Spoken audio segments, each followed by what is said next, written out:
Today, I've got a new video for you guys because iCarly has been trending lately. It was just recently put on Netflix, and a lot of people are asking about the reboot that's coming out later this year, 2021.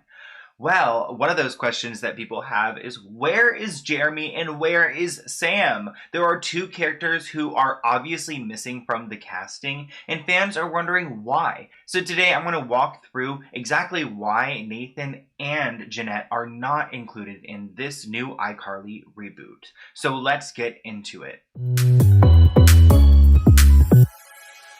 As some of you guys may know, I've been talking about Dan Schneider on my channel, Nickelodeon, Hollywood creeps who need to be exposed, and today I'm going to talk a little bit more about the iCarly reboot, because two former characters on that show have spoken out on why they're not coming back, and some of the reasons are tragic. As you guys know, Jennette McCurdy went through so much pain working with Dan Schneider at Nickelodeon. And Nathan Pearson's, yes, Nathan Pearson's, who played Jeremy on the show, not Nathan Kress, because people were like, wait, what about Nathan Kress? He's on the show. Yes, he's still on the reboot. He's perfectly fine.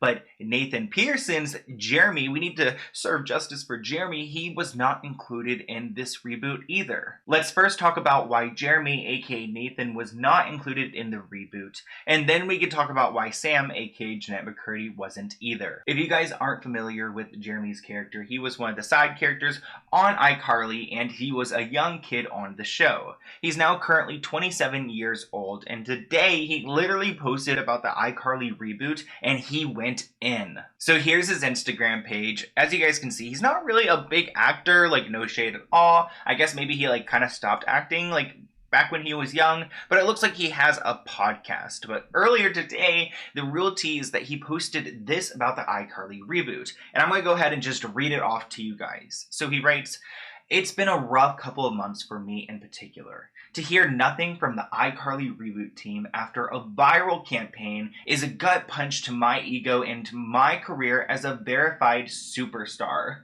Some of this seems like it's trolling.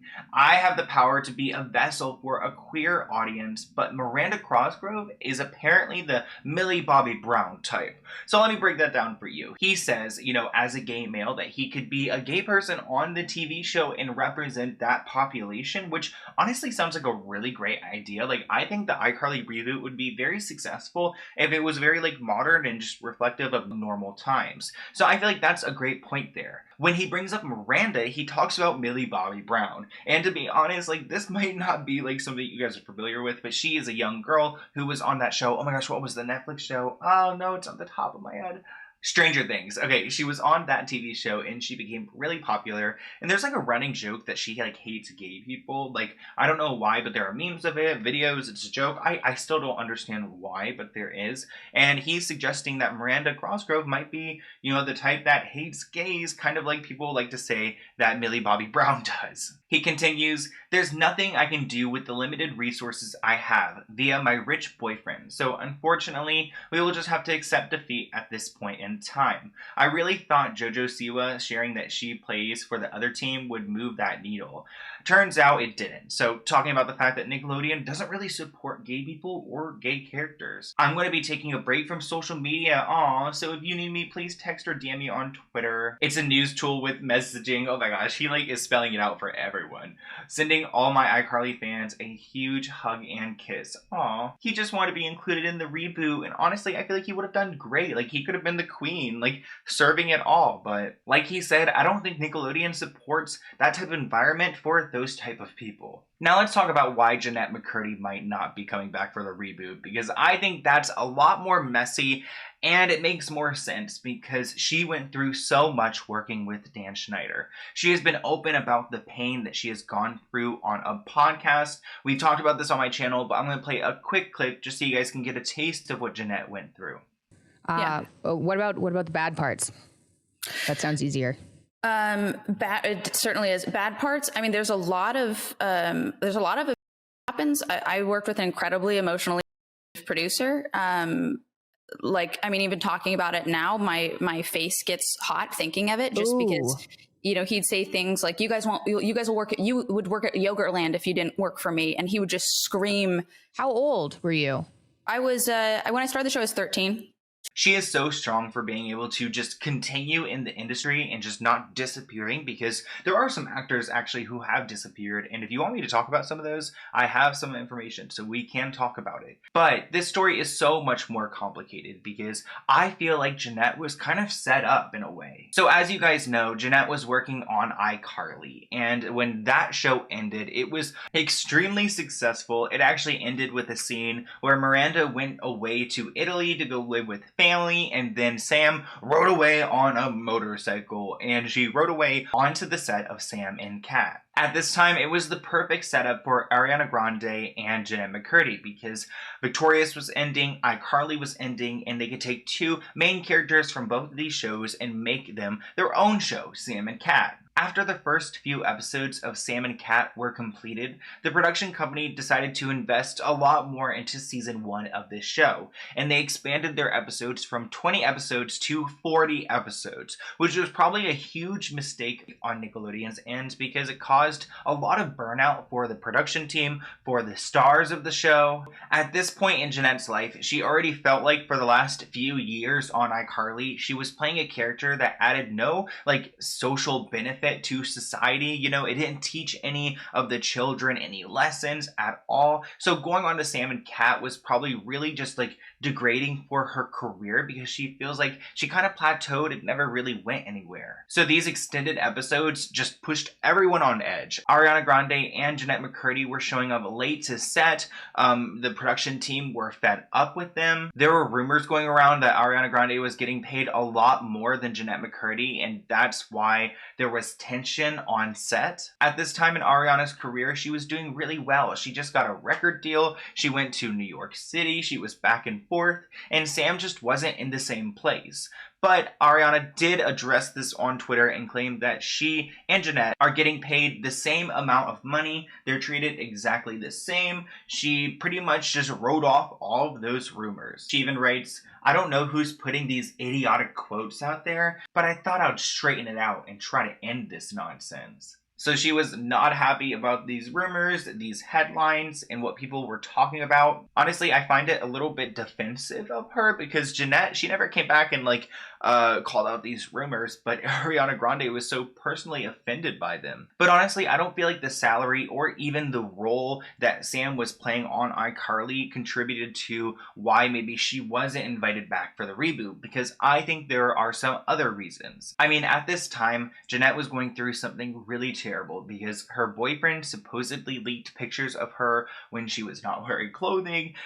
Thank God she was over the age of 18, but that's so embarrassing. And it was right around the time when Sam and Cat had a lot of eyes on that show, because there were rumors that the show was done. And those rumors were true, because like I said earlier, they extended their season 1 to 40 episodes, but on episode 36, they called it quits because they just couldn't film it anymore. I find it kind of odd that it all happened at the same time as Jennette, having pictures released, and, everyone's just getting exhausted.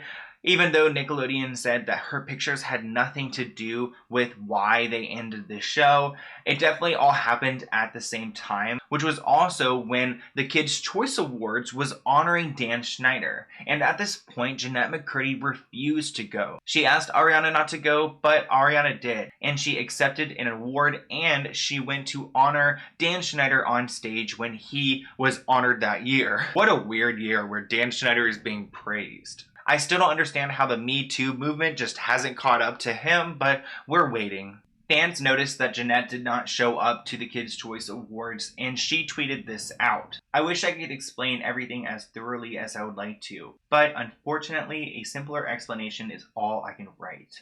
I was put in an uncomfortable, compromising, and unfair situation. Many of you guys have guessed what it is, and I had to look out for me. I choose not to go because sticking up for what's right and what's fair is what my mom taught me is always the most important thing. So it was clear that she was not about to go and honor Dan Schneider after he pretty much ruined her life for multiple years at this point, and she was left with so much pain to deal with. Even though Jennette is really successful, she's actually embarrassed by 90% of her work. I resented fame. I really did, because it was like people were coming at me constantly for a thing that I was ashamed to be a part of. You know, I was on a show that I thought was trash. Like I just thought this is so bad. I don't want to go onto this overlit kids show set and like scream my lines and just like, whoa, Carly, like everything just felt just so ridiculous. So for me, it was like when people were constantly approaching me, it just felt like, God, about this dumb piece of trash that I don't even like. Why is this the big thing? Like, it just felt so, I mean, I know that's super, I think it's a super unlikable thing to say, but it really is my experience. She feels ultimately unfulfilled, and that's something that she includes in her bio on her website. She writes, Jennette McCurdy got her start in child acting, which by her late teen years brought her success. She went on to star in the Netflix series Between, and had a short-lived country music career with Capitol Records Nashville. Despite her outside success, McCurdy felt ashamed of 90% of her resume and ultimately unfulfilled. So she turned to alcohol. But since that didn't work, she quit acting and began pursuing a writing and directing career in 2017. Since then, it seems like Jennette is a lot more confident with herself. She speaks really negatively of her experiences on Nickelodeon, and I'm sure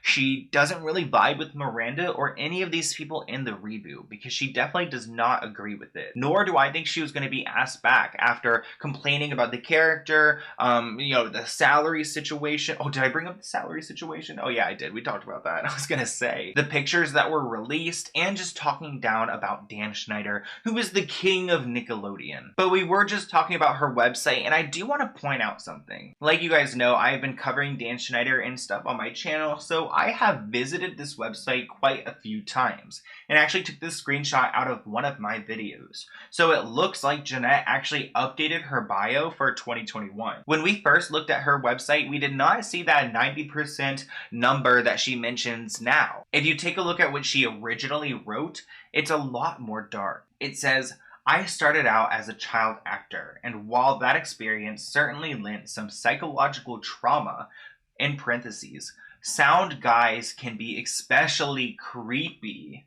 I knew early on that I loved the on-set environment. So I don't know which sound guy she's referring to, but just calling him out in your bio like that, like literally the second line, makes me think that she wants to call out these people, and she has been trying to, and she has for some time now. How does that feel for you? Like, you are on hit shows, like you're a big name. Like, how is that? It's the thing that I feel the most shame of in my entire life. I do not like any of the acting work that I have ever, like any of the projects that I've been a part of as an actor.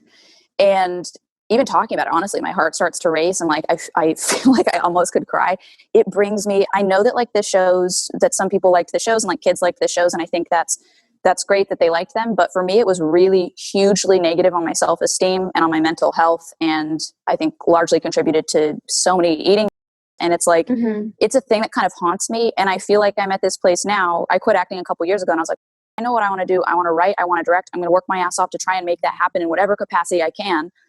But in this interim, in this space where I haven't had success in the way that I want to have it, in the thing that I want to do, I just feel like I've got this thing on my back, this like weight, this thing that haunts me that I'm not at peace with. I'm trying. That's the thing. I would say that's what I'm working on, like in therapy now, because before there were just so many other priorities. But now that like I have, I don't have substance issues or eating, now it's like I can get to the kind of underbelly stuff, and this is what's there for me. It's like I feel so much pain and like weird self-loathing about the stuff that I've done in the past that I just want it to, I wish I could just do something else that like wipes that off the face of the earth. But wow, this is fascinating. I am so glad that you are sharing this. This is so mind-blowing. Like you said, you want to wipe the slate clean, like you want to do something else and be known for something else that you actually care about now. And that's not this thing that was probably a like bad experience to some degree. Yes. Yeah, exactly. I made great friends, but beyond that, it was just like an embarrassing stain on my life that everybody knows me for. And it's uncomfortable to be known for the thing that you're so ashamed of. And also another piece to it is that my mom put me in acting. Like, it wasn't my choice. I was 6. I had to support my family. So it wasn't like I was, you know, came out of the womb like, I'm tap dancing and like ready to go or something.